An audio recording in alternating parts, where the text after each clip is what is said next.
హరే కృష్ణ. భక్తులందరికీ రాధాగోతాలయ తరఫున అందరికీ కూడా ప్రణామాలు. స్వాగతం, సుస్వాగతం.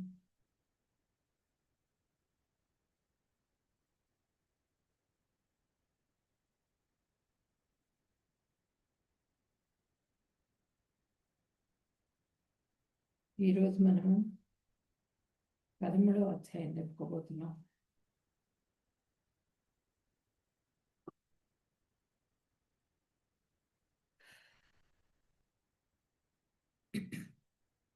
ఈరోజు మనం 13వ అధ్యాయం చెప్పుకోబోతున్నాము. క్షేత్రజ్ఞ విభాగ యోగం ఈ అధ్యాయం పేరు. నిన్నటితో మనకి భక్తి షట్కం కంప్లీట్ అయిపోయింది. అంటే 2 షట్కాలు కంప్లీట్ అయిపోయినాయి, 2 కాండలు. ఇప్పుడు 3వ దాంట్లోకి ఎంటర్ అవుతున్నాం అన్నమాట. ఇప్పుడు ఈ దీంట్లో లాస్ట్ శ్లోకాలు ఏం చెప్పారు భగవంతుడు?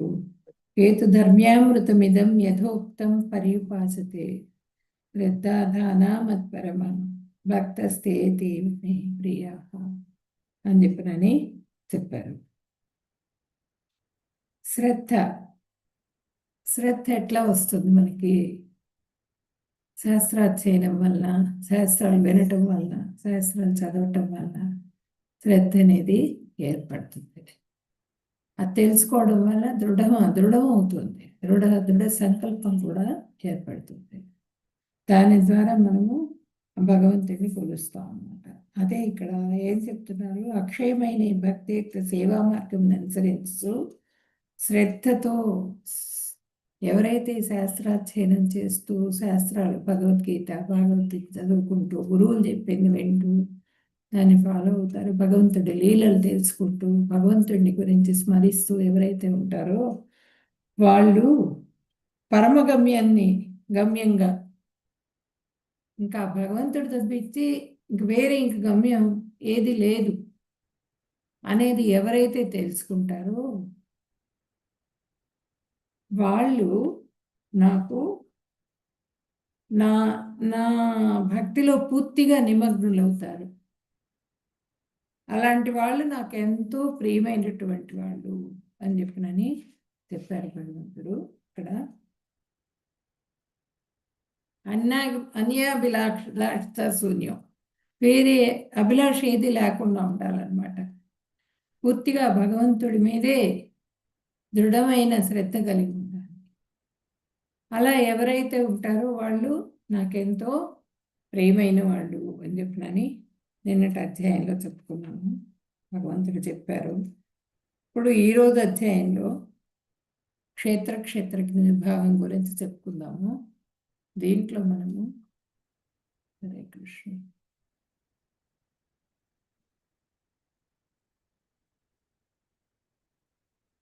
ఇది షేర్ అవుతుందండి మీకు? హరే కృష్ణ. అవుతుంది మాతాజీ. హరే కృష్ణ. హరే కృష్ణ. ఇది పీపీటీ కదా, అందుకని ఇలా సైడ్లో రాలేదు. హరే కృష్ణ. ఓం అజ్ఞానతిమిరాంధస్య జ్ఞానాంజనశలాకయా చక్షురున్మిలితం యేన తస్మై శ్రీ గురవే నమః. శ్రీచైతన్యమనోభీష్టం స్థాపితం యేన భూతలే స్వయం రూపః కదా మహ్యం దదాతి స్వపదాంతికం. వందేహం శ్రీగురో శ్రీయుతపదకమలం శ్రీగురున్ వైష్ణవాంశ్చ శ్రీరూపం సాగ్రజాతం సగణ రఘునాథాన్వితం తం సజీవం సాద్వైతం సావధూతం పరిజన సహితం కృష్ణ చైతన్య దేవం శ్రీ రాధా కృష్ణ పాదాన్ సగణ లలితా శ్రీ విశాఖాన్వితాంశ్చ. హే కృష్ణ కరుణా సింధో దీనబంధో జగత్పతే గోపేశ గోపికా కాంత రాధా కాంత నమోస్తుతే. తప్త కాంచన గౌరాంగే రాధే బృందావనేశ్వరి వృషభానుసుతే దేవి ప్రణమామి హరిప్రియే. వాంఛాకల్పతరుభ్యశ్చ కృపా సింధుభ్య ఏవ చ పతితానాం పావనేభ్యో వైష్ణవేభ్యో నమో నమః. నమో ఓం విష్ణుపదాయ కృష్ణప్రేష్టాయ భూతలే శ్రీమతే భక్తివేదాంత స్వామిన్యని ఇతి నామినే. నమస్తే సరస్వతి దేవే గౌరవాణి ప్రచారిణే నిర్విశేష శూన్యవాది పాశ్చాత్య దేశతారిణే.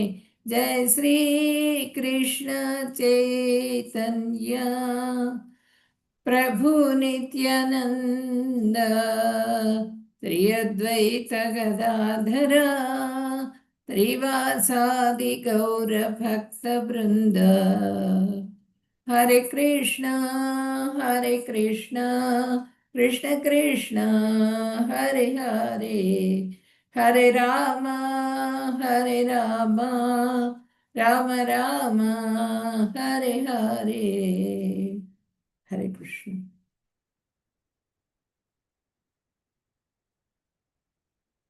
క్షేత్రజ్ఞ విభాగ యోగం ఈ అధ్యాయం పేరు. ఈ అధ్యాయంలో మనకి ఏమేం విషయాలు చర్చించుకుంటాము అన్నది చెప్పుకుందాము.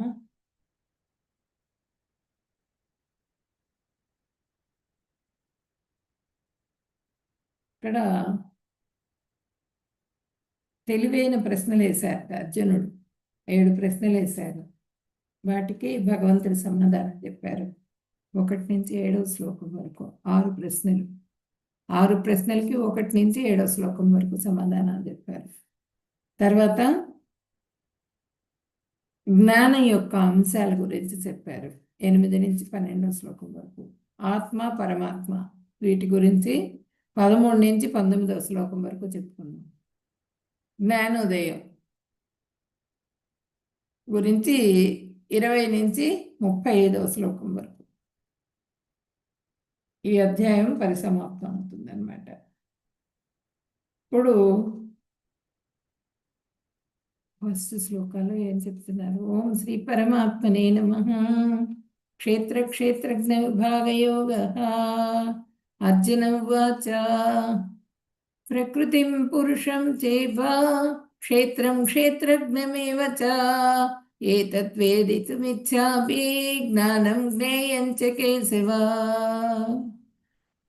అర్జునుడు చెప్తున్నారు అనమాట. ఓ కృష్ణ, ప్రకృతి మరియు పురుషుడు అంటే ఆనందించేవాడు, మరియు క్షేత్రము మరియు క్షేత్రజ్ఞుడు క్షేత్రాన్ని గురించి తెలిసినవాడు,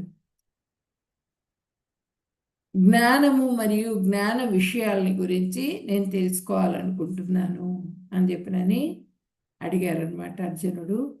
ఇప్పుడు ఇక్కడ కృష్ణ భగవానుడు సమాధానం చెబుతున్నారు. ఇదం శరీరం కౌంతేయ క్షేత్రమిత్యభిధీయతే ఏతద్యో వేతి తం ప్రాహుః క్షేత్రజ్ఞ ఇతి తద్విదః.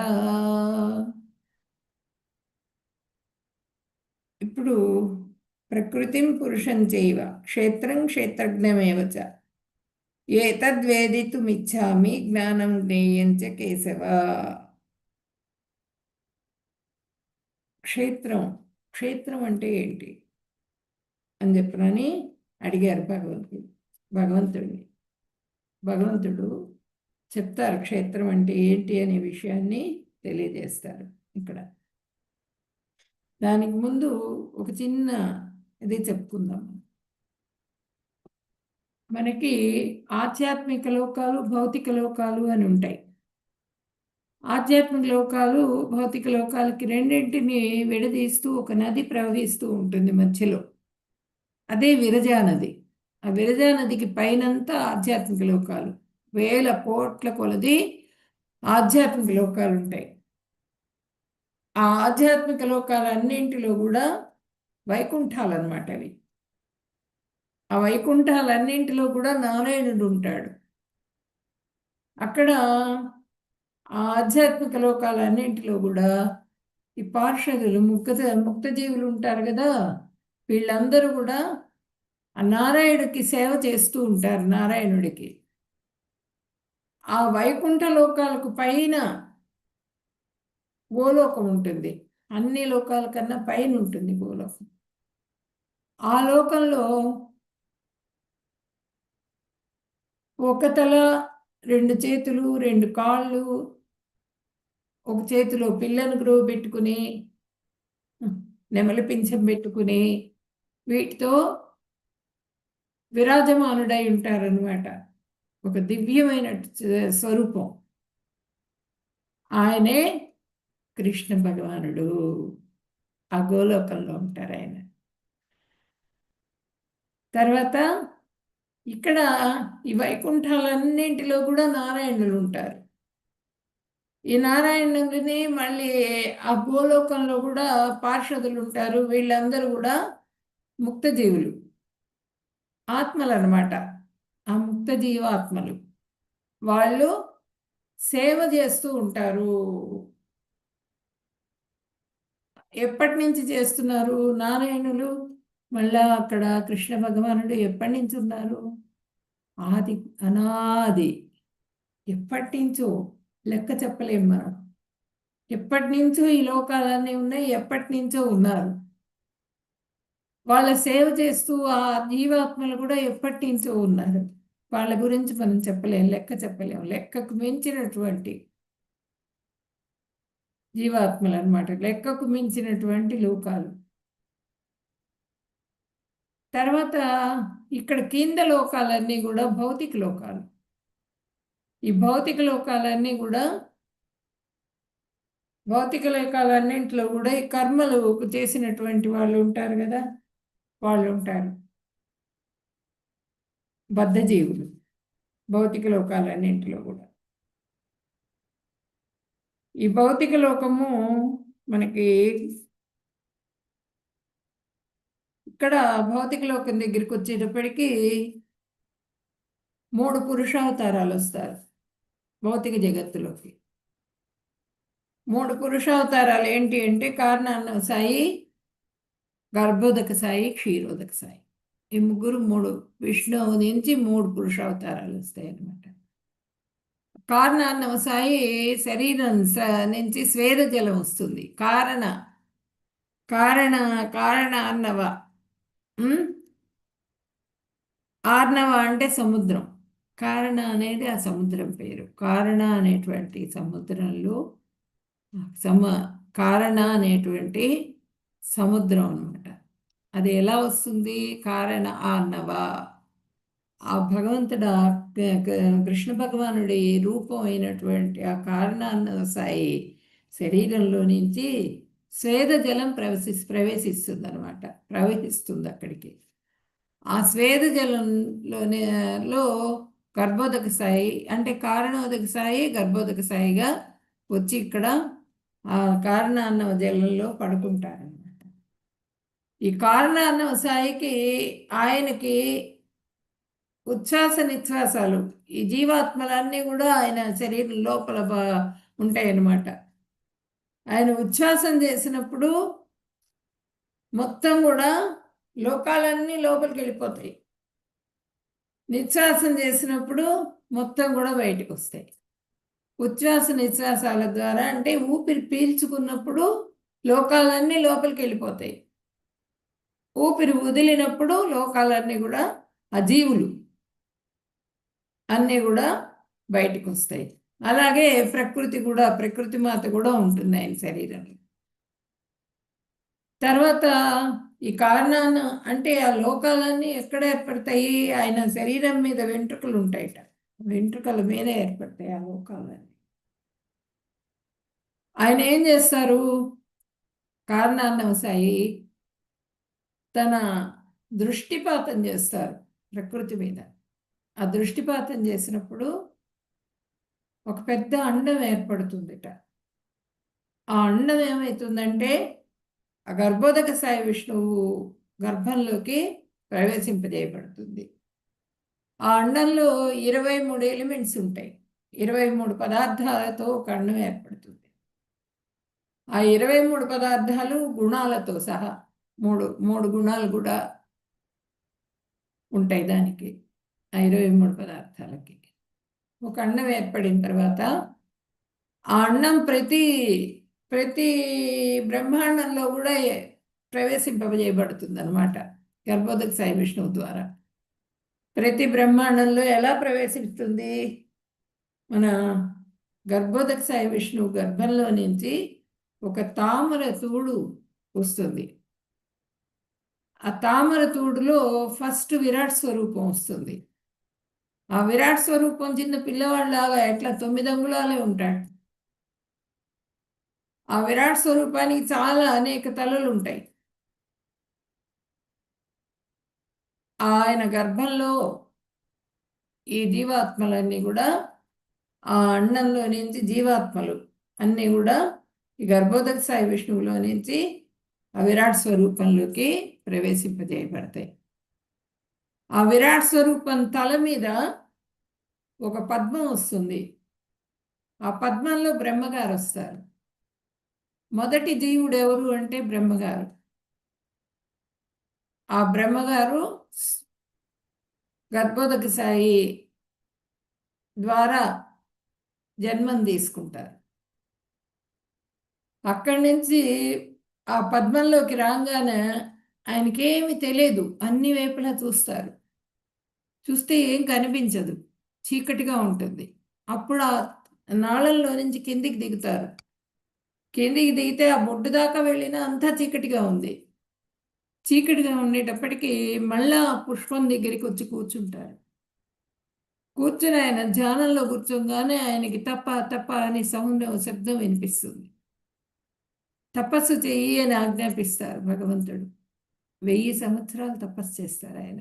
1000 సంవత్సరాలు తపస్సు చేసిన తర్వాత, 1000 సంవత్సరాలంటే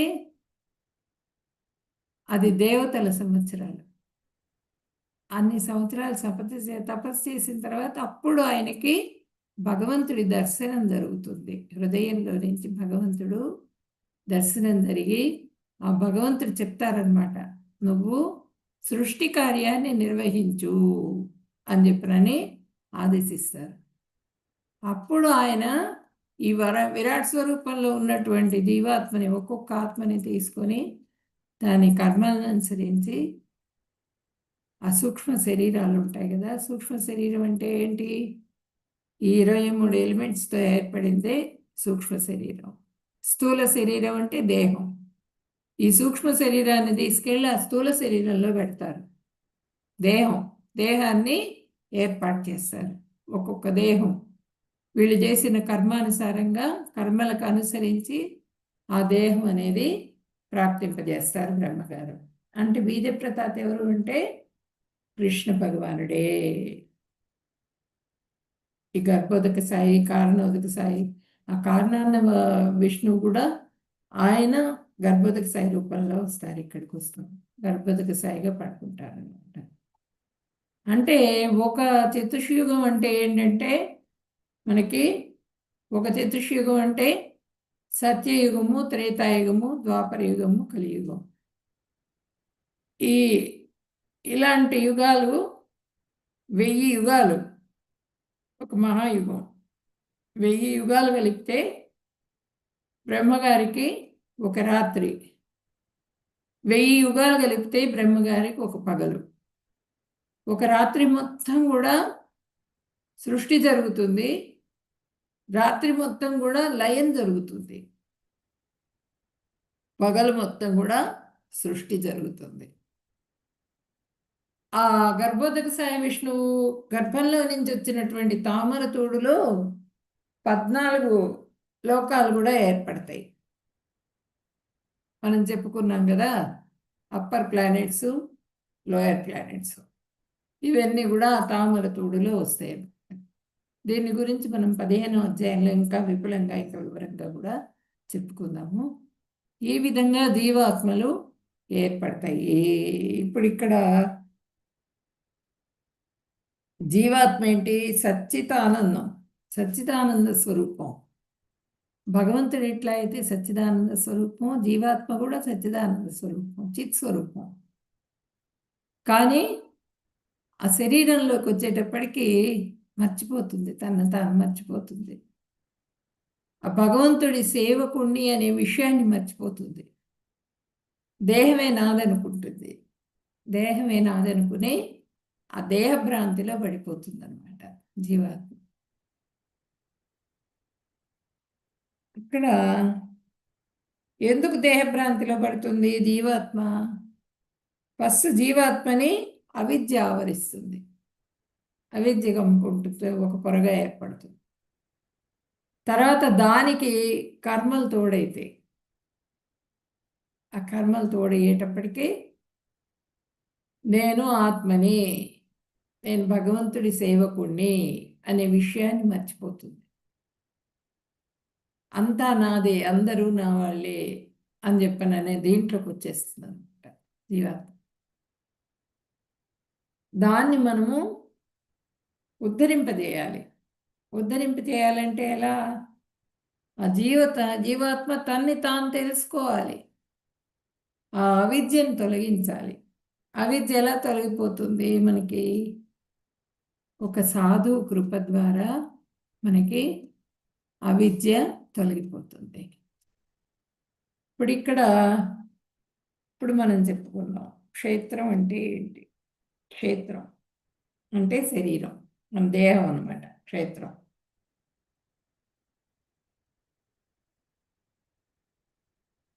ప్రకృతి అంటే భౌతిక ప్రకృతి. ప్రకృతి అంటే ఏంటంటే భౌతిక ప్రకృతి. పురుషుడు అంటే ఎవరు? భోక్త, పరమాత్మ అన్నమాట. జ్ఞానం అంటే ఏంటి అంటే క్షేత్రం గురించి, అప్పుడు జ్ఞానం అంటే ఏంటంటే క్షేత్రజ్ఞని అవగాహన చేసుకోవటమే జ్ఞానం. క్షేత్రం అంటే ఏంటి, శరీరం అంటే ఏంటి, క్షేత్రజ్ఞుడు అంటే ఎవరు, ఈ విషయాలని గురించి అర్థం చేసుకోవటమే జ్ఞానం అన్నమాట. జ్ఞేయం అంటే ఆ జ్ఞానం ద్వారా తెలుసుకున్న దాన్ని ఆ లక్ష్యాన్ని చేరుకోవడానికి ప్రయత్నించటమే జ్ఞేయం. అనుభవపూర్వకంగా తెలుసుకోవటం జ్ఞేయం. క్షేత్రము, క్షేత్రజ్ఞుడు, జ్ఞానము, జ్ఞేయము, ప్రకృతి, పురుషుడు. ఈ ఆరుగురి గురించి కూడా భగవంతుడిని అడగటం జరిగింది. భగవంతుడు సమాధానం చెప్పారనమాట. క్షేత్రజ్ఞుడు అంటే ఎవరు? ఆత్మ, పరమాత్మ, భగవంతుడు కూడా. భగవంతుడు మనకి ఆత్మకి ఆ శరీరం గురించి మాత్రమే తెలుస్తుంది ఆత్మకి. కానీ పరమాత్మ భగవంతుడికి సర్వ శరీరాల గురించి, అన్ని శరీరాలన్నింటి గురించి కూడా, దేహాలన్నింటి గురించి తెలుస్తాయి. ఆయన దేహం ఒకటే కాదు, అన్ని దేహాల గురించి కూడా తెలుసుకొని ఉంటారు. అది క్షేత్రజ్ఞుడు. ఆయనే క్షేత్రజ్ఞుడు అన్నమాట.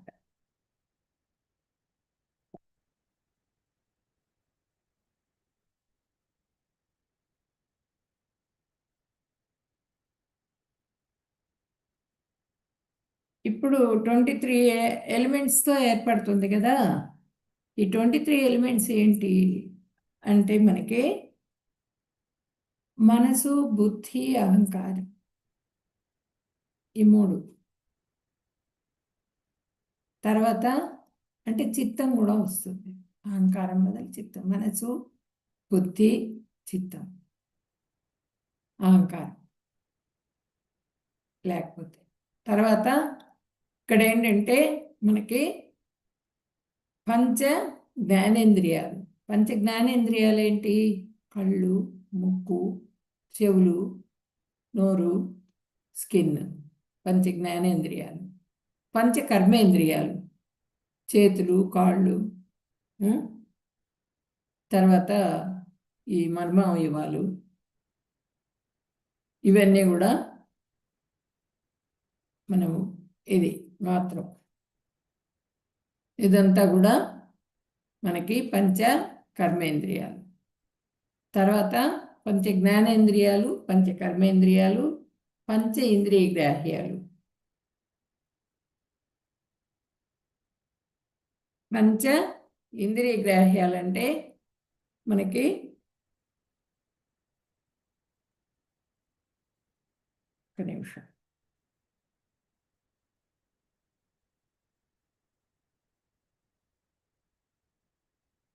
పంచ జ్ఞానేంద్రియాలు, పంచ కర్మేంద్రియాలు, పంచ తన్మాత్రలు. అంటే ఈ వాసన, ముక్కు వాసనని తెలియజేస్తుంది, చెవు శబ్దం, వెనికిడి శక్తి, తర్వాత కళ్ళు చూడటం, ఆ తర్వాత నోరు, నాలిక రుచి, స్కిన్ టచ్ అన్నమాట. ఈ పంచ తన్మాత్రలు పంచ ఇంద్రియగ్రాహ్యాలు మొత్తం కూడా 20. 20తో పాటుగా మనసు, బుద్ధి, అహంకారం, ఈ 3 మొత్తం కూడా 23 ఎలిమెంట్స్. ఈ 23 ఎలిమెంట్స్తో మనకి ఈ శరీరం అనేది భౌతికమైనటువంటి శరీరం భౌతికమైనటువంటి సూక్ష్మ శరీరం ఏర్పడుతుంది. 23 ఎలిమెంట్స్ని కలిపిన దాన్ని సూక్ష్మ శరీరం అంటారు. ఈ సూక్ష్మ శరీరం, స్థూల శరీరం అంటే మన దేహం. మనం చేసుకున్న కర్మలన్నింటినీ యాడ్ అయినప్పుడు ఆ దేహం అనేది ఆ దేహంలో ప్రవేశిస్తాం అన్నమాట. ఆ కర్మలను అనుసరించి మనకి దేహం అనేది ఏర్పడుతుంది. అది భౌతిక దేహం. సూక్ష్మ శరీరం, స్థూల శరీరం, అది స్థూల శరీరం అన్నమాట ఆ దేహం అనేది.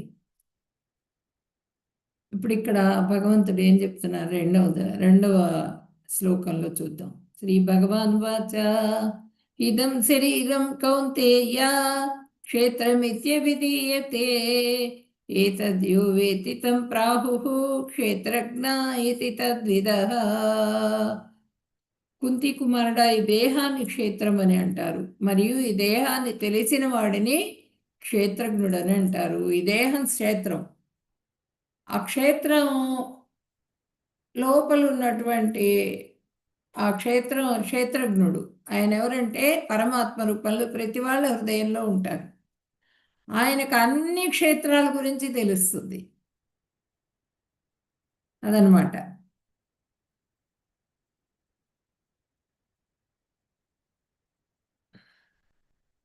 క్షేత్రజ్ఞం చాపి మాం విద్ధి సర్వక్షేత్రేషు భారత క్షేత్రజ్ఞయోః జ్ఞానం యజ్ఞానం మతం మమ.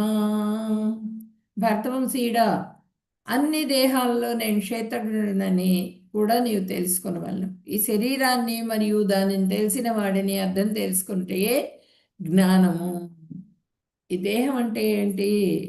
సూక్ష్మ శరీరము, స్థూల శరీరము. దాంట్లో ఆత్మ ఉంటుంది. ఆత్మ పని ఏంటి? భగవంతుడికి సేవ చేయటమే.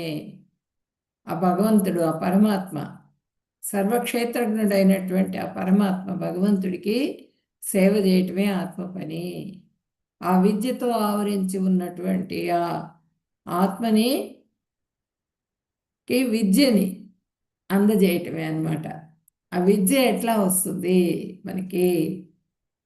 ఆ విద్య తొలగిపోయినప్పుడు విద్య ఏర్పడుతుంది, దేహ భ్రాంతి తొలగిపోతుంది అన్నమాట. అది తెలియజేయాలి. క్షేత్రజ్ఞుడని, ఆ క్షేత్రజ్ఞుడికి మొత్తం అన్ని క్షేత్రాల గురించి కూడా తెలుస్తుంది. క్షేత్రజ్ఞుడు ఇక్కడ చూడండి, క్షేత్రజ్ఞుడు పరమాత్మ ప్రతి జీవిలో కూడా ఉంటారు. ఇప్పుడు 84 లక్షల జన్మలు ఎత్తాం మనం.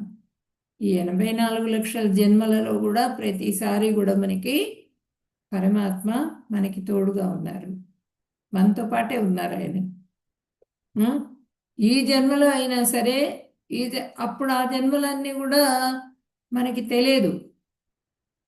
పక్షులు, మళ్ళానేమో జంతువులు, చాలా చిన్న చిన్న పురుగులు, అన్నింటిలో కూడా పరమాత్మ రూపంలో ఉన్నారు ఆయన. కానీ పరమాత్మని గుర్తించే శక్తి అప్పుడు లేదు.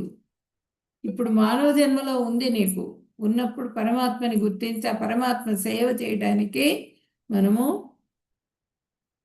సిద్ధం అవ్వాలన్నమాట. అది ఎప్పుడు జరుగుతుంది? ఒక సాధు కృప మూలంగా జరుగుతుంది. ఈ శరీరాన్ని మరియు దానిని తెలిసిన వాడిని అర్థం చేసుకుంటే ఏ జ్ఞానము. ఇది నా అభిప్రాయం అని చెప్పినని భగవంతుడు చెప్తున్నారు. తక్షేత్రం యచ్చయ దృక్ష యద్వికారే తశ్చయత్ సచయో యత్ ప్రభావశ్చ తత్సమాసేన మే శృణు. శృణు, వినమని చెబుతున్నారు చూడండి ఇక్కడ.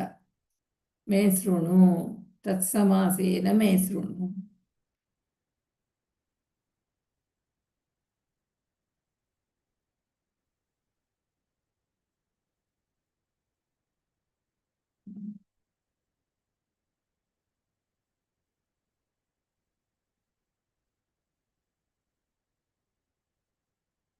ఈ క్షేత్రం యొక్క సంక్షేప వర్ణనము, అది నిర్మింపబడు విధానము, అందులో మార్పులను ఉద్భవించు స్థానము క్షేత్రజ్ఞుడు అని అతని ప్రభావాలెట్టివి అని విషయాన్ని వినుము. చెప్తున్నాను నేను, విను. ఇప్పుడు చెప్పుకున్నాం కదా మనం, క్షేత్రం అంటే ఏంటి, క్షేత్రజ్ఞుడు అంటే ఎవరు, ఆత్మ అంటే ఏంటి, ఎలా ఏర్పడతాయి జీవాత్మలు, ఎక్కడి నుంచి ఎలా వస్తాయి, వాటికి శరీరం ఏ విధంగా వస్తుంది, ఇవన్నీ కూడా చెప్పుకున్నాం మనం. అదంతా నీకు తెలియజేస్తాను, విను నువ్వు అని చెప్పినని భగవంతుడు చెప్తున్నారు. ఇక్కడ ఒక చెట్టు ఉంది. ఈ చెట్టు మీద 2 పక్షులు ఉన్నాయి. ఒకటి క్షేత్రజ్ఞుడు, చెట్టు ఇది దేహం. ఈ దేహం చెట్టు అనుకుంటే ఆ దేహం లోపల 2 పక్షులు, ఒకటి పరమాత్మ, 2 ఆత్మ. పరమాత్మ ఏమో సాక్షిభూతుడుగా చూస్తూ ఉంటాడు మనం చేసే పనులన్నీ కూడా. ఆత్మేమో ఈ ఫలాలన్నీ కూడా ఆరగిస్తూ ఉంటుంది. ఆ కర్మల మూలంగా మనం చేస్తూ ఉంటాం కదా, వాటి ఫలితాలు వస్తూ ఉంటాయి. నా వల్లనే వచ్చింది, అది నాకే కలిగింది దుఃఖం అని దుఃఖిస్తూ ఉంటుంది. ఈ శరీరం నాదే అనుకుంటుంది, దుఃఖిస్తుంది.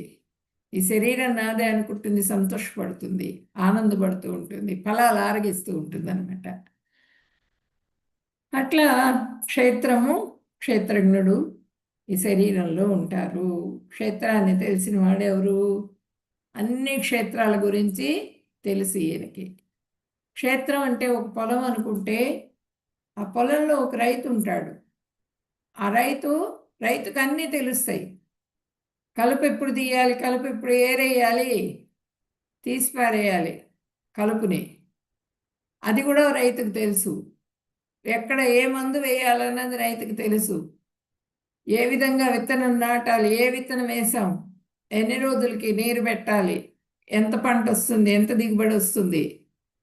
ఆ క్షేత్రం అంటే ఆ క్షేత్రం యొక్క సారం ఏంటి, ఆ సారాన్ని, భూసారం ఎంత ఉంది, దానికి ఏమేమి ఉపయోగిస్తే మంచి ఫలాలను ఇస్తుంది అనేది అన్నీ కూడా రైతుకు తెలుస్తుంది. రైతు ఇక్కడ ఎవరు అంటే మనకి పరమాత్మకి అన్నీ తెలుస్తాయి.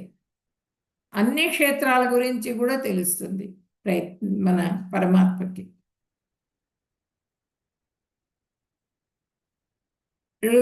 ఋషిభిర్బహుధా గీతం ఛందోర్భివిధ పృథక్.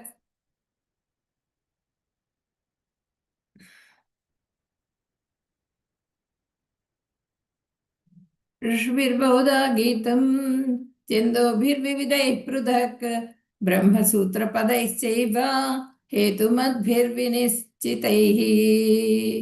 క్షేత్రజ్ఞుని గురించి ఆ జ్ఞానము వివిధ వేద గ్రంథాలలో పలువురు ఋషులచే వివరింపబడింది. ఎన్నో వేద సూత్రాలలో, ప్రత్యేకంగా బ్రహ్మసూత్రాలలో ఇది సహేతుబద్ధంగా వివరించబడింది. క్షేత్రం అంటే ఏంటి, క్షేత్రజ్ఞుడు అంటే ఎవరు, ఈ విషయాలన్నింటినీ అన్ని గ్రంథాల్లో కూడా వివరింపబడింది. వేద సూత్రాల్లో చెప్పబడింది అని చెప్పనని చెబుతున్నారు. బ్రహ్మసూత్రాలు అన్నమాట. అంటే ప్రాణమయ, అన్నమయ, ప్రాణమయ, బ్రహ్మపుత్యం గురించి ఇక్కడ ప్రభుపాదులు వారు ఎక్స్ప్లెయిన్ చేస్తున్నారు. బ్రహ్మపుత్యం అంటే అన్నమయ, ప్రాణమయ, జ్ఞానమయ, విజ్ఞానమయ, ఆనందమయ. అన్నమయ అంటే ఏంటంటే దేవుని శక్తి యొక్క వ్యక్తీకరణం ఒకటి ఉన్నది, ఆ దేవదేవుని భౌతికమైన అనుభూతి, ఇది అన్నమయ. ప్రాణమయ అంటే ఏంటంటే దివ్య పరమ సత్యాన్ని ఆహారంలో గుర్తించిన తర్వాత మానవుడు దాని జీవ చిహ్నాలలో ఒక జీవ రూపంలో గుర్తించును. అది ఆహారాన్ని గుర్తించిన తర్వాత ఆ ఆహారం తీసుకుంటే మన శరీరం నిలబడుతుందనే విషయాన్ని గుర్తిస్తాడనమాట. ఆహారం ఏంటి అన్నది గుర్తిస్తాడు. అది ప్రాణమయ.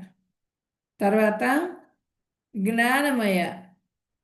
జ్ఞానమయ అంటే అనుభూతి జీవ చిహ్నాలను దాటి ఆలోచనము, భావనము, అంగీకారము అనంత వరకు వ్యాపించును.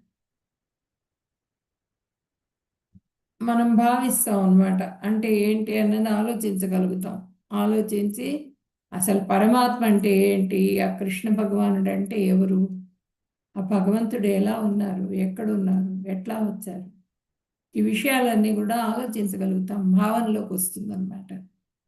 భావనలోకి వచ్చిన తర్వాత ఆ భావనలో వచ్చిన దాన్ని అనుభూతం అనుకుంటాం. పూర్తిగా దాన్ని అనుభవంలోకి తీసుకొచ్చుకుంటాం. ఒక గులాబ్ జామ్ ఉంది, ఆ గులాబ్ జామ్ను చూసాం. చూసిన తర్వాత చూసినప్పుడు మనకు జ్ఞానం కలుగుతుంది. ఏంటి అది రెడ్గా ఉంది, ఆ, కొంచెం స్వీట్గా ఉంటుందిట, స్మూత్గా ఉంటుందిట, ఈ విధంగా జ్యూస్తో పాటుగా ఉంటుంది. ఇవన్నీ కూడా మనం చూడతాం.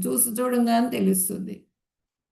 దాన్ని మనం తిన్నప్పుడు మనకి అనుభవ జ్ఞానం వస్తుంది. అది తిన్నప్పుడు ఏమవుతుంది, దాని మాధుర్యం తెలుస్తుంది.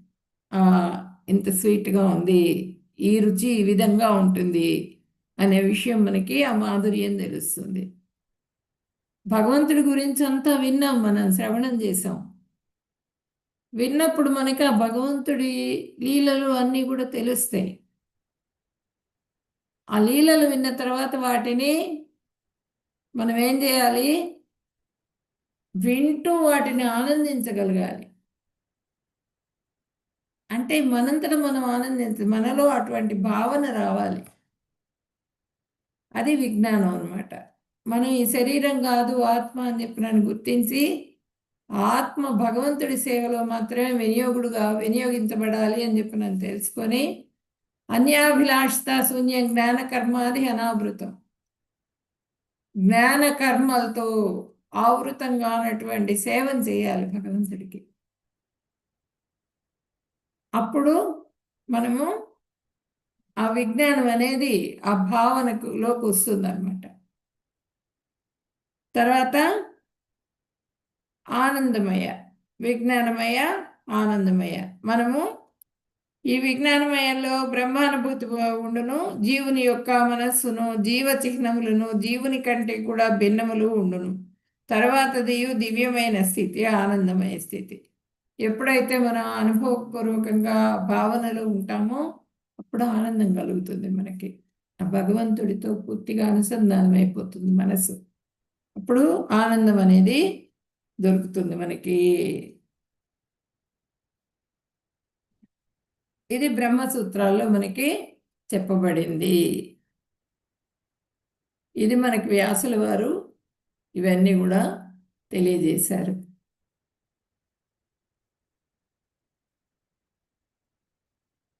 ప్రకృతి, భౌతిక ప్రకృతి. పురుషుడు పరమాత్మ, క్షేత్రం దేహం, క్షేత్రజ్ఞుడు దేహాన్ని ఎరిగినవాడు, ఆత్మ పరమాత్మ. ఈ దేహం గురించి తెలుసుకున్నటువంటి వాళ్ళు అనమాట వీళ్ళిద్దరు. అన్ని దేహాలని, సర్వదేహాల గురించి తెలిసిన వాడెవరు అంటే పరమాత్మ. జ్ఞానం, క్షేత్రాన్ని క్షేత్రజ్ఞుడిని అవగాహన చేసుకునటమే జ్ఞానం. జ్ఞేయం అంటే ఆ అవగాహన చేసుకున్న దాన్ని, ఆ తెలుసుకున్న దాన్ని అనుభూతిలోకి తెచ్చుకోవటం జ్ఞేయం. అంటే పూర్తిగా మనము దాన్ని ఆచరణలో పెట్టడం, తెలుసుకున్న దాన్ని. మహాభూతాన్యహంకారో బుద్ధిరవ్యక్తమేవ చ ఇంద్రియాణి దశైకచ్చ కైచ పంచచేంద్రియ గోచరాః ఇచ్ఛాద్వేషః సుఖం దుఃఖం సంజాతాశ్చేతనా ధృతిః ఏతక్షేత్రం సమాసేన సవికారం ఉదాహృతాః. ఇప్పుడు ఇక్కడ మనకి ఇంద్రియాల గురించి మళ్ళీ చెప్తున్నారు. పంచ జ్ఞానేంద్రియాలు కన్ను, ముక్కు, చెవి, నాలుక, చర్మం, స్థూలదేహం ఇది ఏర్పడుతుందన్నమాట పంచ జ్ఞానేంద్రియాలు. తర్వాత పంచ కర్మేంద్రియాలు కాళ్ళు, చేతులు, గొంతుక, మర్మ అవయవాలు మొత్తం కూడా పంచ కర్మేంద్రియాలు. ఇవి సూక్ష్మదేహం. సూక్ష్మదేహం కిందికి వస్తాయి ఇవన్నీ కూడా మనకి. మనసు, బుద్ధి, అహంకారం. పంచ ఇంద్రియార్థాలు. ఇంద్రియార్థాలు ఏంటి? భూమి, గంధము, జలము, రుచి. భూమి ఏమో గంధాన్ని ఇస్తుంది. పంచ ఇంద్రియార్థాలు భూమి, జలము, అగ్ని, వాయువు, ఆకాశం. పంచ ఇంద్రియ గ్రాహ్యాలు ఏంటి అంటే భూమి ఏమో గంధాన్ని ఇస్తుంది. భూమి గంధం అంటే వాసన. వాసన అంటే అక్కడ వర్షం కురుస్తుంటే మనకి భూమిలోంచి మంచి వాసన వస్తుంది. అది భూమి ఇంద్రియగ్రాహ్యం. తర్వాత జలం రుచి. ఆ నీళ్లు నాలుక మీద పడంగానే రుచి, టేస్ట్ అన్నమాట. తర్వాత అగ్ని. భూమి, జలము, అగ్ని రూపం. అగ్ని ఆ స్పర్శకి అగ్ని రూపము. నెక్స్ట్ అది తెలుస్తూ ఉంటుంది మనకి, ఆ వేడి తెలుస్తూ ఉంటుంది మనకి, రూపం కనిపిస్తూ ఉంటుంది ఆరెంజ్ కలర్లో. అగ్ని రూపం కనిపిస్తూ ఉంటుంది. తర్వాత వాయువు స్పర్శ, మన శరీరానికి తగులుతుంది గాలి వచ్చి, అది స్పర్శ, స్పర్శకి చిహ్నం అన్నమాట. తర్వాత ఆకాశమేమో శబ్దం. శబ్దం వస్తూ ఉంటుంది ఆకాశంలోంచి, ఓంకార శబ్దం. అది ఎట్లా మీకు తెలుస్తుంది ఆకాశంలో శబ్దం అనేది? మనకి సముద్రం దగ్గరికి వస్తే తెలుస్తుంది. సముద్రంలో జమ్మని శబ్దం వస్తూ ఉంటుంది కదా, సముద్ర జలాలు మూవ్ అవుతూ ఉంటాయి, అదే శబ్దం అన్నమాట. ఆకాశంలో నుంచి వచ్చే శబ్దం, శబ్ద తరంగాలు. అదే మీరు పైన అప్సైడ్స్కి వెళ్ళండి. అప్సైడ్స్కి వెళ్ళి చిన్నగా కొంచెం రంధ్రం ఏదన్నా ఉంటే ఆ రంధ్రం దగ్గర నిలబడండి. అక్కడి నుంచి మీకు సౌండ్ వస్తూ ఉంటుంది. బయట నుంచి ఆ గాలిలో నుంచి శబ్దం, ఆకాశంలో నుంచి వచ్చేది. ఆకాశంతో కలిసి ఉంటుంది కదా గాలి. ఆ గాలి ద్వారా ఆకాశంలో ఉన్నటువంటి శబ్దం వ్యాపించబడుతుంది. ఒక శంఖం ఉంటుంది కదా మన ఇంట్లో, ఆ శంఖాన్ని చెవు దగ్గర పెట్టుకోండి, ఓంకారం శబ్దం వస్తుంది. అంటే ఆ ఆకాశంలో నుంచి వచ్చే శబ్దాన్నే ఆ శంఖం ద్వారా మనకి చెవులోకి వస్తుంది అన్నమాట. అది ఎట్లా గాలి ప్రసరింపజేస్తుంది అక్కడి నుంచి ఇక్కడికి, అది శబ్దం అన్నమాట. ఆకాశం అనేది శబ్దానికి చిహ్నం.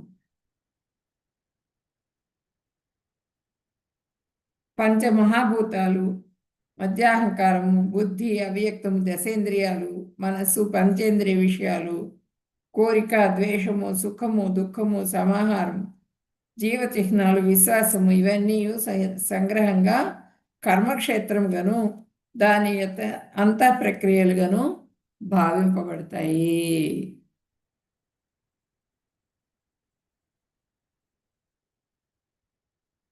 ఇవన్నీ కూడా చెప్పుకున్నాం మనం ఆల్రెడీ.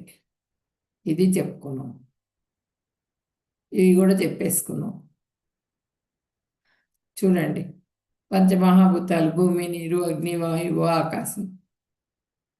ఇంద్రియ గ్రాహ్యాలు భూమి ఏమో వాసన, నీరేమో రుచి, అగ్ని ఏమో దృష్టి, వాయువేమో స్పర్శ. సూక్ష్మాంశాలు మనసు, బుద్ధి, అహంకారం. జ్ఞానేంద్రియాలు చెవులు, కళ్ళు, నాలుక, చర్మం మరియు ముక్కు. కర్మేంద్రియాలు కంఠము, చేతులు, కాళ్ళు, జననాంగాలు. మొత్తం కూడా ఇవి నా కర్మేంద్రియాలు, జ్ఞానేంద్రియాలు, తర్వాత ఇంద్రియగ్రాహ్యాలు, తన్మాత్రలు. ఇవన్నీ కూడా కలిపి మొత్తం 20 అయితే మనసు, బుద్ధి, అహంకారం 3, మొత్తం కూడా 23. మహత్తత్వం అనేది 24ది. ప్రకృతి భౌతిక శక్తి యొక్క ఆదిమ స్వరూపం మహత్తత్వం. ఇది మొత్తం కూడా 24 మూలకాలు. వీటితో మనకి ఈ శరీరం అన్నది సూక్ష్మదేహం అన్నది ఏర్పడుతుంది.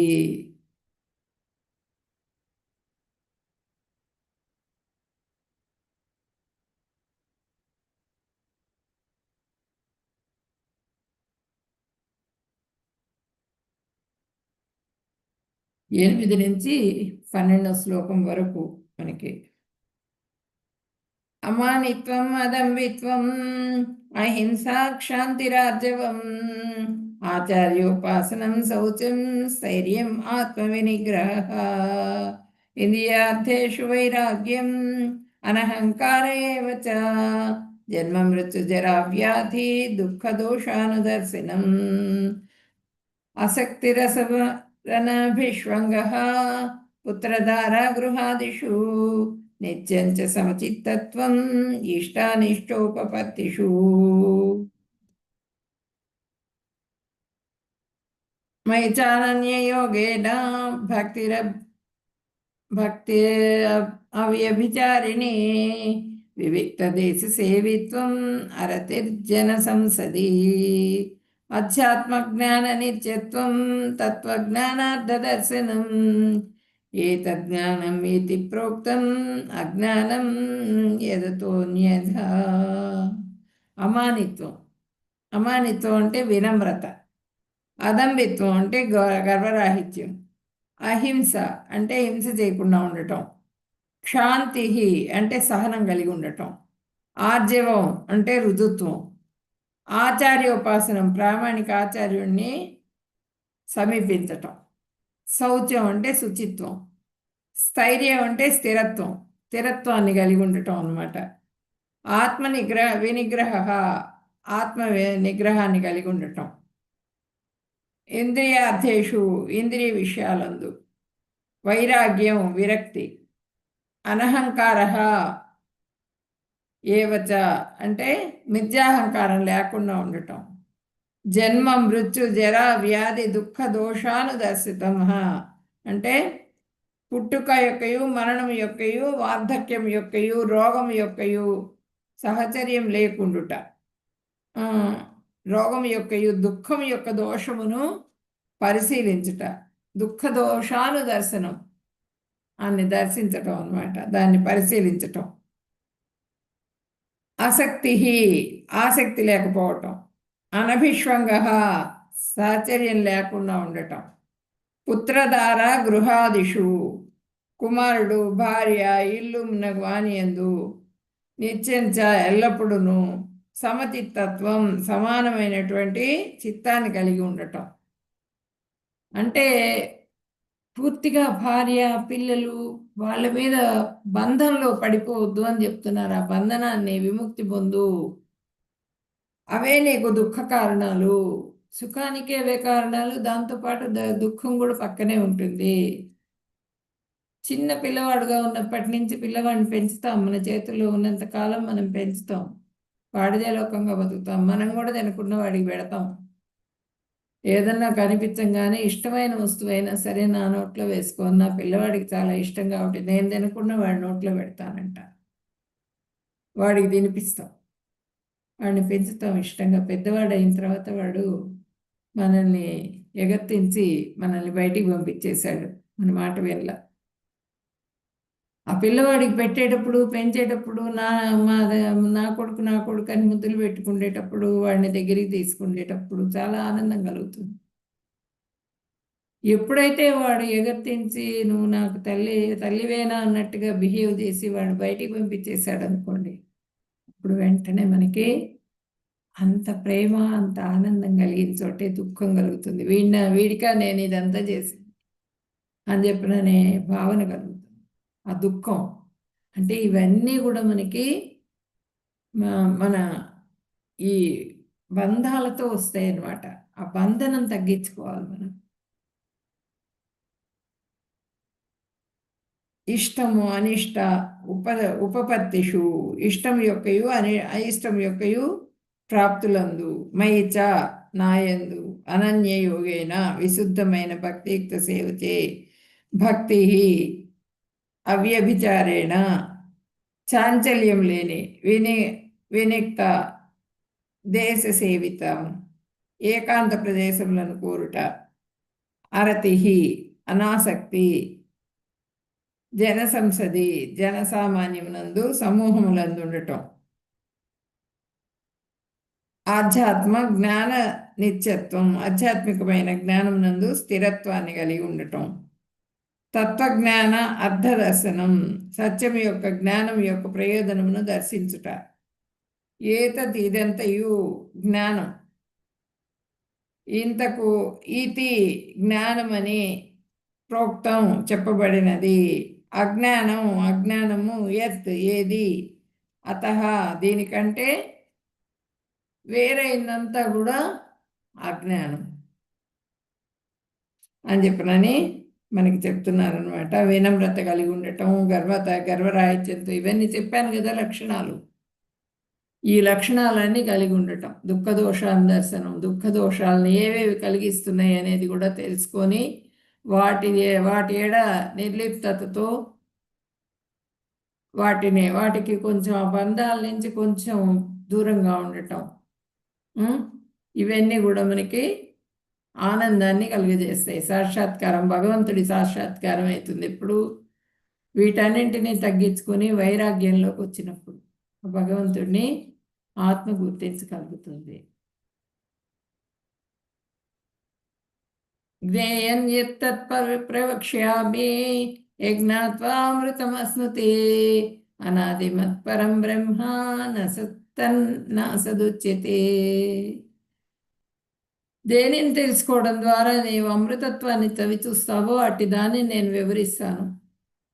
ఆది లేనిది నాకు అధీనమైనది అయిన బ్రహ్మము ఈ భౌతిక ప్రపంచం యొక్క కార్యకారణములకు అతీతంగా ఉంటుంది. ఆ బ్రహ్మాన్ని గురించి నీకు తెలియజేస్తాను అని చెప్పినని ఆది అమృతత్వాన్ని చవి చూపిస్తానని చెప్పినని భగవంతుడు చెప్తున్నారు. ఆత్మకి ఆనందం ఎప్పుడు వస్తుంది?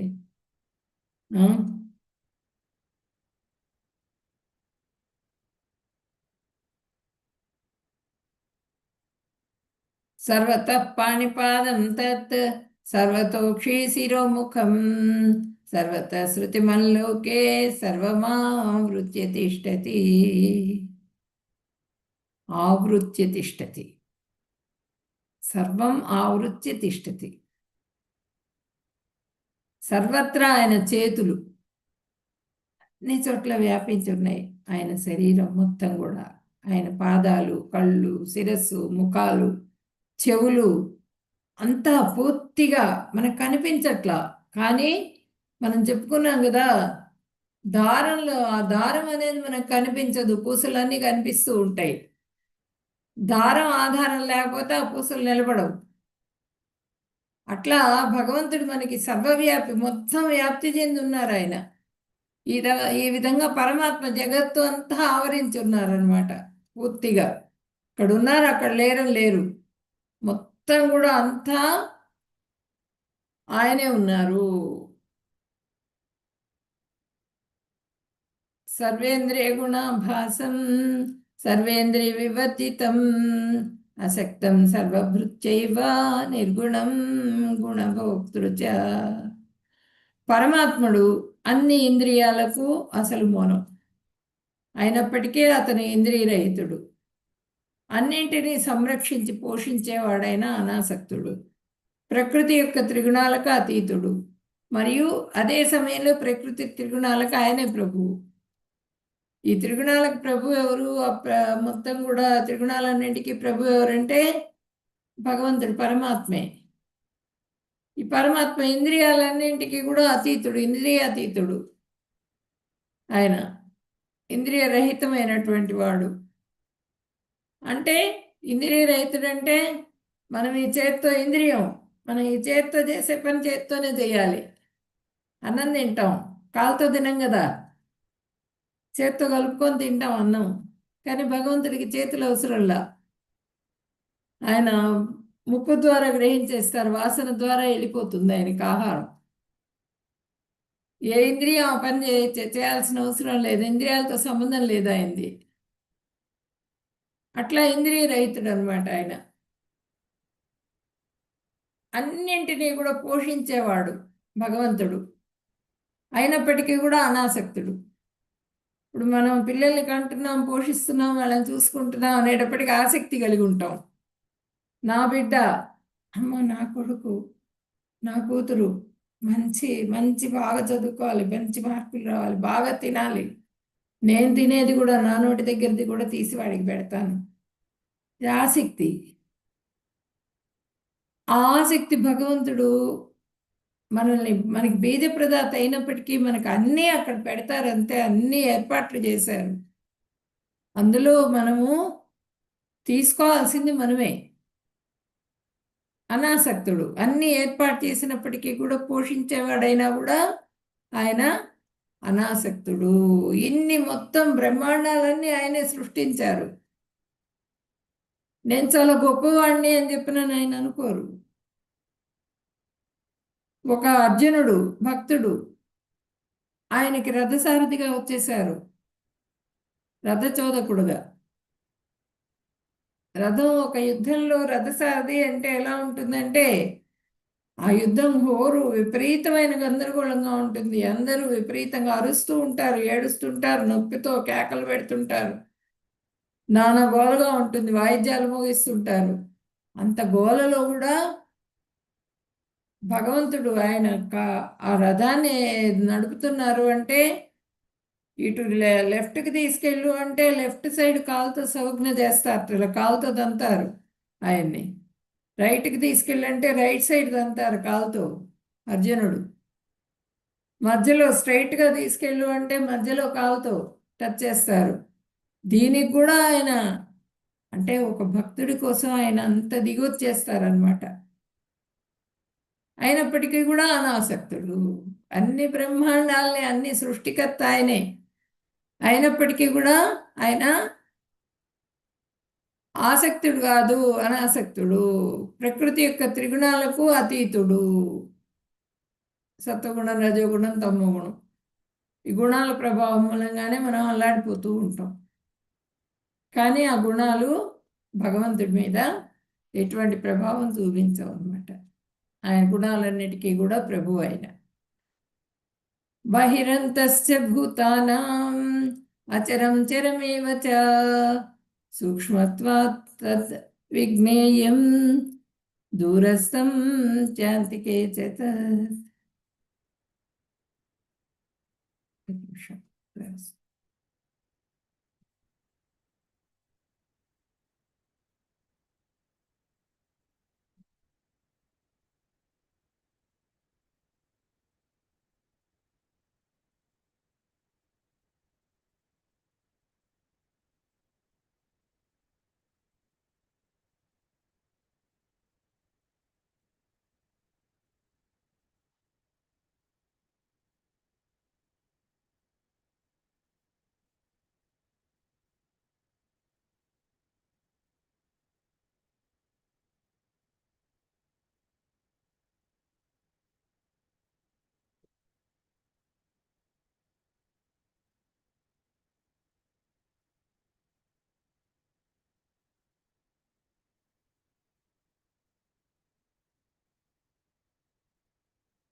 బహిరంతరస్య భూతానాం అచరం చరమేవ చ సూక్ష్మత్వాత్ తదవిజ్ఞేయం దూరస్థం చాంతికే చ తత్. పరమపురుషుడు కదిలే మరియు కదలలేని ప్రతి జీవుని బయట లోపల ఉంటాడు. అతి సూక్ష్మంగా ఉన్నందున అతను చూడటానికి లేదా తెలుసుకోవటానికి భౌతిక ఇంద్రియాల శక్తికి మించినవాడు. చాలా దూరంలో ఉన్నప్పటికీ ఆయన అందరికీ కూడా దగ్గరలో ఉన్నారు. ఈ భౌతిక ఇంద్రియాలు మన ఈ చక్షువులతో, మాంస చక్షువులతో మనము చూడలేము భగవంతుడిని. అంత మాత్రాన భగవంతుడు లేనట్లు కాదు. ఇప్పుడు మన కళ్ళు దృష్టి కలిగి ఉంటాయి, దృష్టి యొక్క శక్తిని కలిగి ఉంటాయి, అన్నీ చూడగలుగుతాం. చీకట్లో ఉంటాం, చీకట్లో ఉన్నప్పుడు కళ్ళకి ఏది కనిపించదు మనకి. అంత మాత్రాన కళ్ళు లేనట్టు, కళ్ళు పనిచేయనట్లు కాదు. అది భగవంతుడు మనకి కనిపించనంత మాత్రాన ఆయన లేనట్లు కాదు. మన ఈ చక్షువులతో, మాంస చక్షువులతో మనం భౌతికమైనటువంటి ఈ దేహంతో మనం ఆయన్ని దర్శించుకోలేము. భౌతికమైన చక్షువులతో మనకి జ్ఞానం అనే చక్షువు అని ఒకటి ఉంటుంది. ఆ జ్ఞాన చక్షువు ద్వారా మనం మాత్రమే మనం భగవంతుడిని దర్శించుకోగలుగుతాము.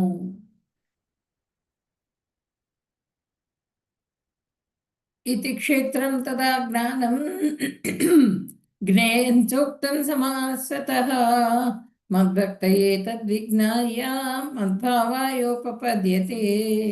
ఈ విధంగా క్షేత్రము, జ్ఞానము మరియు ఈ జ్ఞాన విషయమును నేను సంగ్రహంగా తెలియజేశాను.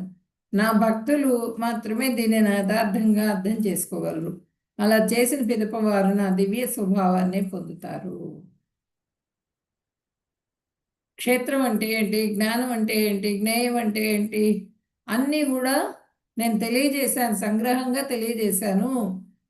ఆ విషయాన్ని భక్తులైన వాళ్ళు యథార్థం ఏంటి అన్నది తెలుసుకోగలుగుతారు, అర్థం చేసుకోగలుగుతారు. అలా చేసిన పిదప వాళ్ళు పూర్తిగా నా దివ్య ప్రభావాన్ని, స్వభావాన్ని పొందగలుగుతారు అని చెప్తున్నారు. ఆ భగవంతుడి దగ్గరికి, ఆ ధామానికి చేరుకుంటారు. ఆ ధామానికి చేరుకున్నప్పుడు ఆ స్వభావం మొత్తం కూడా ఆ భగవంతుడి లక్షణాలు వీళ్ళకు కూడా ఉంటాయి. ఈ భక్తులకు కూడా ఆ స్వభావంలోకి వెళ్ళిపోతారనమాట. పూర్తిగా జనన మరణాలకు అతీతంగా మారిపోయి భగవంతుడి సేవలో నియుక్తులైపోతారు. ఇక్కడ చూడండి, పరీక్షిత్ మహారాజు, ఇక్కడేమో సుఖదేవ గోస్వామి, ఈయన భాగవతాన్ని చెప్తున్నారు. పరీక్షిత్ మహారాజుతో పాటుగా అందరూ నైమిసారణ్య ఋషులు వీళ్ళందరూ కూడా భాగవతాన్ని వింటున్నారన్నమాట. ఇక్కడ కూర్చుని ప్రకృతిం పురుషం చైవ విద్యనాదేవ భావపి వికారాంశ గుణాంశైవ విద్ధి ప్రకృతి సంభవాన్. భౌతిక ప్రకృతి, జీవులు రెండు కూడా అనాదైనవి అని తెలుసుకోను. వాటి మార్పులు, భౌతిక గుణాలు కూడా భౌతిక ప్రకృతి నుండి పుట్టినటువంటివే. ఈ భౌతిక గుణాలన్నీ కూడా ఆ ప్రకృతి నుంచి వచ్చినటువంటివే. సత్వగుణం, రజోగుణం, తమో గుణం, ఈ మూడు గుణాలు కూడా ఈ ప్రకృతి నుంచే. జీవులు రెండు కూడా అనాది, ఎప్పటి నుంచో ఉన్నాయి. ప్రకృతి ఎప్పటి అనాది, అట్లాగే జీవులు కూడా అనాది. అనాది అంటే ఒక సృష్టి ఒక ఇల్లు కట్టుకున్నాం. ఇల్లు కట్టినప్పుడు ఆ ఇంటికి ఇన్ని సంవత్సరాలని చెప్పగలుగుతాం. కానీ ఆ జీవుడు ఆత్మ ఎప్పటి నుంచి ఉంది అంటే దాని గురించి చెప్పలేము మనం. పరమాత్మ గురించి కూడా చెప్పలేము. అది ఆ డేట్స్ చెప్పలేము అన్నమాట. అనాది నుంచి ఉన్నది. వాటి మార్పులు, భౌతిక గుణాలు భౌతిక ప్రకృతి నుండి పుట్టినాయి. భౌతిక ప్రకృతి నుంచి ఇవన్నీ కూడా వచ్చినాయి. మార్పులు అంటే ఏంటంటే కర్మను అనుసరించి జన్మలు, 84 లక్షల జీవరాశుల జన్మలు, దేహాలు, ఇవన్నీ కూడా ఏర్పడ్డాయి. ఇప్పుడు మనకి మానవ జన్మ అనేది వచ్చింది. కార్యకారణకర్తృత్వే హేతు ప్రకృతిరుచ్యతే పురుష సుఖ దుఃఖానాం భోక్తృత్వే హేతురుచ్యతే. భౌతిక కార్యాలన్నింటికి ప్రకృతియే కారణం కాగా ప్రపంచమునందలి సుఖ దుఃఖాలను అనుభూతి చెందుటలో జీవాత్మయే బాధ్యుడు అని చెప్పబడింది. సుఖ దుఃఖాలన్నీ కూడా జీవాత్మ అన్నీ తనే అని చెప్పి అనుభవిస్తూ ఉంటుందన్నమాట ఆత్మ. 21.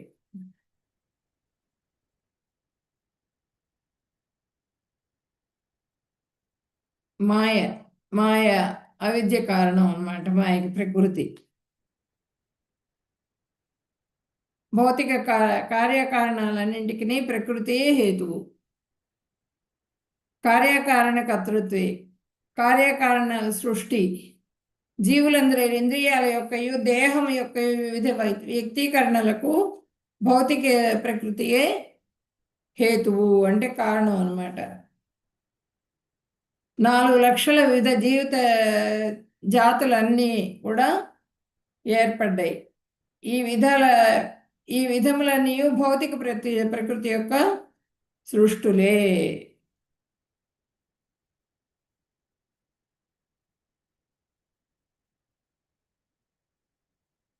ఇప్పుడు ఇక్కడ ఈ జీవరాశులన్నీ కూడా ప్రకృతి నుంచి వచ్చినటువంటివి. భౌతిక ప్రకృతి మాత, ఆ ప్రకృతి మాత యొక్క మీద ఆ భగవంతుడి దృష్టిపాతం పడంగానే ఒక అండం ఏర్పడుతుంది. చెప్పుకున్నాం కదా మనం, ఆ అండము 23 ఎలిమెంట్స్తో ఏర్పడుతుంది.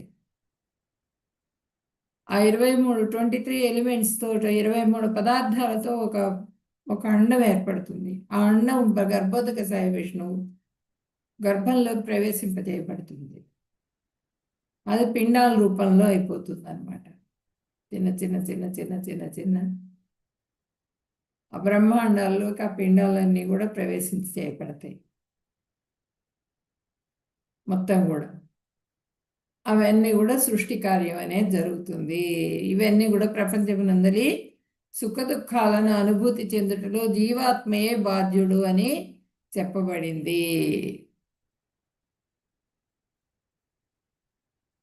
ఈ జీవరాశులు 84 లక్షల జీవరాశులు అన్నమాట. దేహాలు ఇవన్నీ కూడా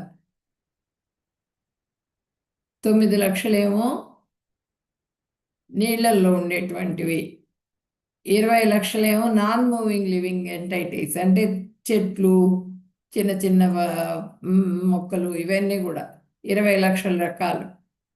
తర్వాత 11 లక్షలేమో స్పెసీసు, ఇన్సెక్ట్స్, రెప్టైల్స్, ఇవన్నీ కూడా 11 లక్షలు.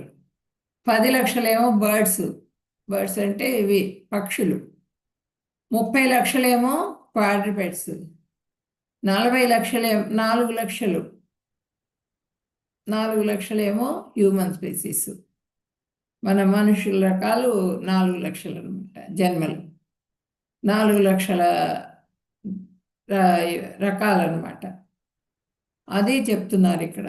మొత్తం కూడా 84 లక్షల జీవరాశుల జన్మలైన తర్వాత మనకి మానవ జన్మ అనేది లభించింది. ఈ మానవ జన్మలు కూడా ఎన్నో జన్మలు తీసుకొని ఉంటాం మనం. పురుష ప్రకృతి స్థూహి భుంక్తే ప్రకృతిజాన్ గుణాన్ కారణం గుణసంగోస్య సదసద్యోని జన్మసు.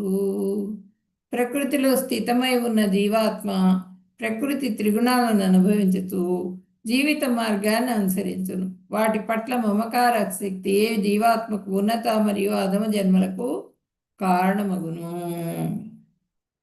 జీవుడు ఏం చేస్తాడు? ఆ ప్రకృతి ద్వారా వచ్చినటువంటి స్థితమై ఉన్న జీవాత్మ, ఆ ప్రకృతి నుంచి వచ్చినటువంటి జీవాత్మ త్రిగుణాల ప్రభావం వలన జీవిత మార్గాన్ని అనుసరిస్తాడు. ఆ త్రిగుణాలని వెంబడి పెట్టుకున్న తర్వాతే ఆయనకి జన్మ అనేది లభిస్తుంది. ఆ 23 ఎలిమెంట్స్ అవన్నీ కలిసిన తర్వాత ఆ సూక్ష్మ శరీరం ఏర్పడుతుంది. ఆ సూక్ష్మ శరీరంలో త్రిగుణాలు కలిగి ఉంటుంది. ఆ సూక్ష్మ శరీరము ఏర్పడిన తర్వాత అది స్థూల శరీరంలో ప్రవేశింపజేయబడుతుంది. దేహం, స్థూల దేహం. ఆ స్థూల దేహం ఏంటంటే కర్మలను అనుసరించి ఉంటుంది. ఆ కర్మల ప్రకారంగా వాళ్ళకి ఆ దేహాలు అనేవి ఏర్పడతాయి. ఈ జీవాత్మకి అధమ జన్మలు. ఇప్పుడు బాగా డబ్బున్న వాళ్ళుగా పుడతాం, తప్పులు చేస్తాం, అన్ని మిస్టేక్స్ చేస్తాం. భగవంతుడి కృష్ణ అనే నామం కూడా తలుచుకోం మనం. అలాంటప్పుడు వాళ్ళకి ఈ జన్మలో బాగా డబ్బు ఉంది కదా అని చెప్పనని తలకాయ ఎగరేసి తిరిగినప్పుడు వచ్చే జన్మ బిచ్చగాడుగా కూడా పుట్టలేడు. అంత వీటిలో కూడా వెళ్ళిపోవచ్చు. మనం చెప్పలేము. వాళ్ళ కర్మల్ని బట్టి వాళ్ళకి జన్మలు ఉంటాయి. జంతు జీవరాశుల్లో కూడా వెళ్ళిపోవచ్చు. అట్లా ఈ దేహాలు అనేవి మార్పు చెందుతూ ఉంటాయి ఈ గుణాల ప్రభావం మూలంగా. అన్నీ నేనే, అంతా నాదే అని చెప్పినాను ఎవరైతే విచ్చలవిడిగా తమ జీవితాన్ని వ్యర్థం చేసుకుంటారో, ఈ మానవ జీవితాన్ని, వాళ్ళకి వచ్చే జన్మలు అధమ జన్మలు వస్తాయి అని చెబుతున్నారు అనమాట. వాటికి అన్నింటికీ కారణం ఏంటంటే మమకారాసక్తి. మనం డబ్బు సంపాదిస్తాం, కట్టలు కట్టలు సంపాదిస్తాం, అవన్నీ మనం ప్లేట్లో పెట్టుకొని తినం కదా. మమకారం. నా బిడ్డ, ఆ బిడ్డకు బిడ్డ, ఇంకొకళ్ళు ఇంకొకళ్ళు ఇంకొకళ్ళు ఇంకొకళ్ళు, తరాలు తరాలు తరాలు అనుభవించాలి అనే దాంట్లో తప్పులు చేస్తాం, పూర్తిగా మిస్టేక్స్ చేస్తూ ఉంటాం, అన్ని అబద్ధాలు చెబుతాం, జీవితాన్ని సక్రమంగా గడపలేం మనం. అవన్నీ చేసినందువల్ల మనకు వచ్చేవన్నీ కూడా నెక్స్ట్ జన్మ ఏంటి అన్నది ఆడ ఆలోచించడు తప్పు చేసేటప్పుడు. ఎందుకు అంటే మమకార ఆసక్తి. ఆ ఆసక్తి మూలంగా ఆలోచించడు, బద్ధుడైపోతాడు అన్నప్పుడు. ఆ జీ పూర్తిగా ఆ భౌతికమైనటువంటి ఆ లోకంలోనే ఏదో ఒక జన్మను తీసుకుని, వాడు దేహాన్ని తీసుకుని అధమ జన్మలు కూడా లభిస్తూ ఉంటాయి. ఈ మానవ జన్మ అనేది చాలా సర్వ ఉన్నతమైనటువంటి జన్మ ఇది. ఈ సర్వోన్నతమైన జన్మలో మనం ఏం చేయాలి? ఇంకొక స్టెప్ ముందుకేసే ప్రయత్నం చేయాలి. స్టెప్ డౌన్కి వెళ్ళిపోయే ప్రయత్నం చేయకూడదు. ఆ స్టెప్ ముందుకు ఎప్పుడు పడుతుంది అంటే గురువుల అండర్లో ఉన్నప్పుడు మనము మంచి కార్యాలు చేసుకుంటూ ఏది తప్పు అన్నది చెప్తూ ఉంటారనమాట గురువు గారు. శాస్త్రాధ్యయనం చేస్తూ, శాస్త్రాలు వింటూ, శాస్త్రాలు చదువుతూ, అవి ఫాలో అయినందువల్ల తప్పులు చేయకుండా ఉండటానికి ఆస్కారం ఉంటుంది. అప్పుడు మనకి అదో జన్మలు అనేవి లభించవు. మనం ఇంకొక స్టెప్ ముందుకే వెళ్తాం కానీ వెనక్కి వచ్చేయమన్నమాట. లేకపోతే ఇలాంటి జీవరాశుల జన్మల్లో కూడా పడిపోయేందుకు అవకాశం ఉంది. ఇప్పుడు ఒక చోట డెలివరీ అవుతుంది. ఒక పిల్లవాడు చాలా, అసలు పాలకు కూడా వాళ్ళ దగ్గర డబ్బులు ఉండవు, నేల మీద పడుకోబెడతారు వాళ్ళని, డెలివరీ అయిన వాళ్ళని. ఒకే హాస్పిటల్ ఒకటే ఉంటుంది, వాడిని చూసేవాడు కూడా ఉండడు వచ్చి. ఇంకొక పిల్లవాడికి పుట్టంగానే బంగారం స్పూన్తో పడుతూ ఉంటారు పాలు. బోళ్ళు మంది పెద్దవాళ్ళందరూ వచ్చి చూస్తూ ఉంటారు. వాడికి అసలు పుట్టడమే భోగంతో పుడతాడు. ఎందుకు? కారణం ఏంటి? ఇద్దరు ఒకేసారి కదా జన్మించింది. ఎందుకు ఆ విధంగా జరుగుతున్నది? ఇవే తేడా ఎందుకు వస్తున్నది? ఎందుకు వస్తున్నది అంటే పూర్వజన్మలో మనం చేసుకున్నటువంటి ఆ పుణ్యం ఉంటుంది కదా, కర్మలు. ఆ కర్మల మూలంగా ఆ విధమైనటువంటి జన్మలు లభిస్తూ ఉంటాయి.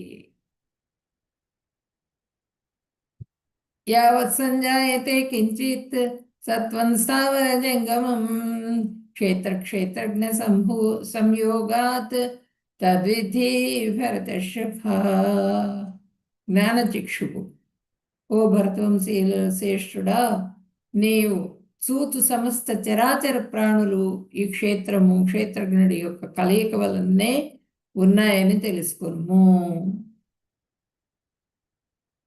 భరతవంశంలోనే శ్రేష్ఠుడైనటువంటి వాడివి నువ్వు సమస్త చరాచర ప్రాణులు, అన్ని ప్రాణులు కూడా ఈ క్షేత్రజ్ఞుడు, ఈ ఇద్దరి కలయిక మూలంగానే వస్తున్నది, ఒక దేహం ఏర్పడుతున్నది అనేది తెలుసుకో అని చెప్తున్నారు అనమాట. ఇక్కడ మనం దాన్ని ఆ ఆత్మని పట్టుకుందాము, ఎప్పటి నుంచి ఉందో కనుక్కుందాము.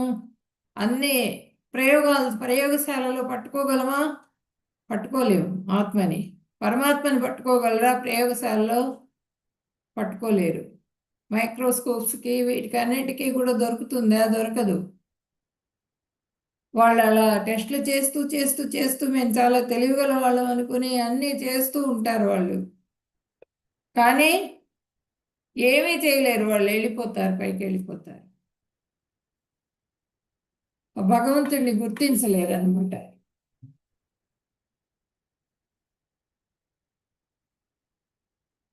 క్లాస్లో ఉందన్నమాట అది. హరే కృష్ణ.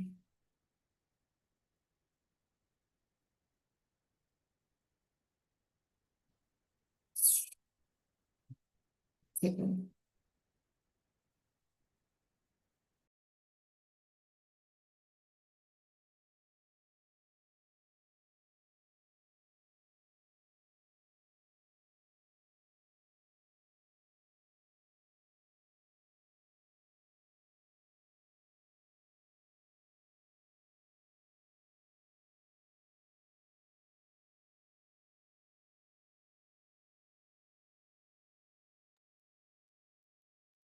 ఓ భరతవంశీయులలో శ్రేష్ఠుడా, నీవు చూచు సమస్త చరాచర ప్రాణులు ఈ క్షేత్రము మరియు క్షేత్రజ్ఞుడి యొక్క కలయిక వల్లనే ఉన్నాయని తెలుసుకొను.